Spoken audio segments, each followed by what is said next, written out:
চালাক পুলিশ, বোকাচোর। এক শহরে ছিল এক কুখ্যাত চোর, যার নাম ছিল রাজু। রাজু সবসময়ই পুলিশের চোখ ফাঁকি দিয়ে মূল্যবান জিনিস চুরি করত। অন্যদিকে সেই শহরে ছিল এক বুদ্ধিমান পুলিশ অফিসার, যার নাম ইন্সপেক্টর রানা। রানা প্রতিজ্ঞা করেছিল যে সে রাজুকে একদিন ধরবেই। একদিন রাজু শহরের সবচেয়ে বড় হীরা চুরি করার পরিকল্পনা করল।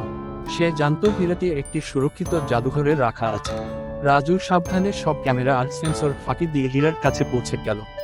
কিন্তু যখনই সে হীরাটি স্পর্শ করল, তখনই একটি সতর্ক ঘন্টা বেজে উঠল। ইন্সপেক্টর রানা আগেই রাজুর চাল বুঝেছিল। সে জানতো রাজু হীরার লোভ সামলাতে পারবে না।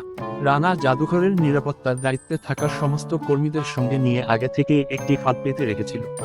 রাজু যখন পালানোর চেষ্টা করলো, তখন সে দেখল সব পথ বন্ধ। অগত্যা সে ধরা দিল। রানা রাজুকে ধরে বলল, অপরাধ করে কেউ পালাতে পারে না রাজু, বুদ্ধি দিয়ে ধরা সম্ভব।